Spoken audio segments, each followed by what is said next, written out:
सो CBSE class 9 English में अब official change आ चुका है और ये चेंज सिर्फ न्यू टेक्स्ट बुक इंट्रोड्यूस करने तक लिमिटेड नहीं है।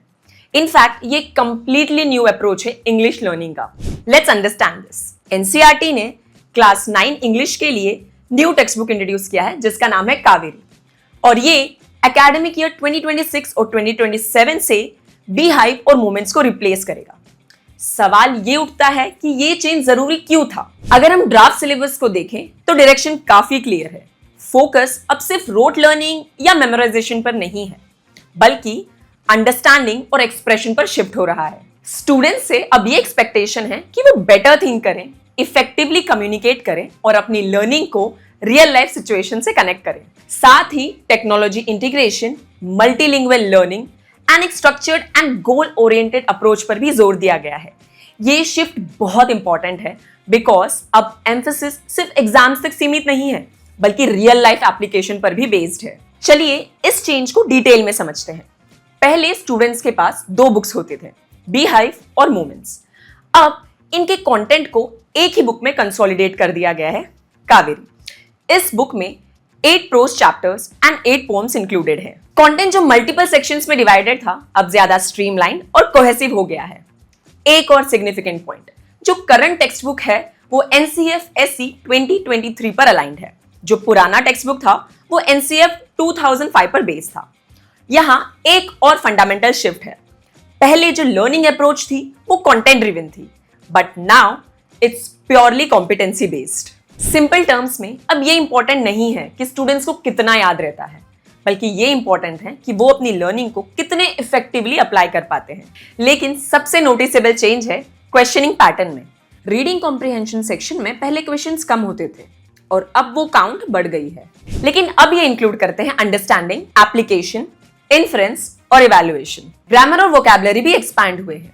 लिटरेचर सेक्शन में भी न्यू फॉर्मेट्स इंट्रोड्यूस किए गए हैं जैसे कि ट्रू और false, cause and effect, case based and competency driven questions. Critical thinking का वेटेज भी सिग्निफिकेंटली इंक्रीज हुआ है। इससे क्लियरली दिखता है कि अब focus analytical and high order thinking पर है। एक्सट्रैक्ट बेस्ड क्वेश्चंस भी सिग्निफिकेंटली इंक्रीज हुए हैं। पहले 4 to 6 क्वेश्चंस थे, अब ये बढ़कर 8 to 12 क्वेश्चंस हो गए हैं। पर स्पीकिंग और राइटिंग टास्क्स का क्या? पहले 1 to 2 टास्क्स होते थे, अब ये 3 to 5 टास्क्स हो गए हैं और ज्यादा open ended, creative writing and perspective based questions हैं। स्किल डेवलपमेंट के पर्सपेक्टिव से भी काफी चेंज आए हैं। रीडिंग अब सिर्फ कॉम्प्रिहेंशन बेस्ड नहीं है, ये अब रीजनिंग, आर्ग्यूमेंटेशन एंड कम्युनिकेशन का टूल बन गया है। राइटिंग में भी शिफ्ट आ गया है। पहले फोकस था ट्रेडिशनल फॉर्मेट्स पर जैसे कि स्टोरीज, आर्टिकल्स, रिपोर्ट्स एटसेट्रा। अब शिफ्ट आ गया है रियल लाइफ फंक्शनल राइटिंग पर जैसे कि emails, notices and digital responses. Speaking skills पर भी ज्यादा इंपॉर्टेंस दिया गया है। स्टूडेंट से ये एक्सपेक्टेड है कि वो अपने आइडियाज को क्लियरली एक्सप्रेस करें through presentations, debates and discussions. Project work भी अब सिर्फ ओकेशनल एक्टिविटी नहीं रहा, ये ज्यादा स्ट्रक्चर्ड और एक्सपीरियंशियल हो गया है। ग्लॉसरी सपोर्ट भी कॉन्टेक्चुअल है जिससे वोकैबुलरी अंडरस्टैंडिंग ज्यादा स्ट्रांग होगी। अगर रोल्स की बात करें तो टीचर्स पहले फैसिलिटेटर्स थे, अब उनका रोल इवॉल्व हो गया है एज मेंटर्स जो स्टूडेंट्स को गाइड करेंगे स्किल डेवलपमेंट में। और स्टूडेंट्स पहले वो लार्जली पैसिव लर्नर्स थे, अब वो एक्टिव पार्टिसिपेंट्स बन गए हैं as thinkers, debaters, learners and creators. Assessment pattern भी चेंज हुआ है। पहले सब कुछ एक फिक्स स्ट्रक्चर में होता था, fix sections and fix marks, but अब ये अप्रोच ज्यादा फ्लेक्सिबल और कंटिन्यूस हो गया है जहां इवैल्यूएशन सिर्फ एक एग्जाम पर डिपेंडेंट नहीं है। एक और इंपॉर्टेंट एडिशन, टेक्स्ट बुक्स में QR कोड्स इंट्रोड्यूस किए गए हैं जिससे स्टूडेंट्स डिजिटल रिसोर्सेज भी इजीली एक्सेस कर सकते हैं। तो अगर ओवरऑल देखें तो ये सिर्फ एक टेक्स्ट बुक का चेंज नहीं है बल्कि पूरे लर्निंग अप्रोच का ट्रांसफॉर्मेशन है जहां फोकस है understanding, critical thinking and effective expression पर। रीडिंग बस अब पैसिव नहीं रही बल्कि ये एक एक्टिव एंड एंगेजिंग प्रोसेस बन चुका है। और इस चेंज का सबसे इंपॉर्टेंट इंपैक्ट क्या है?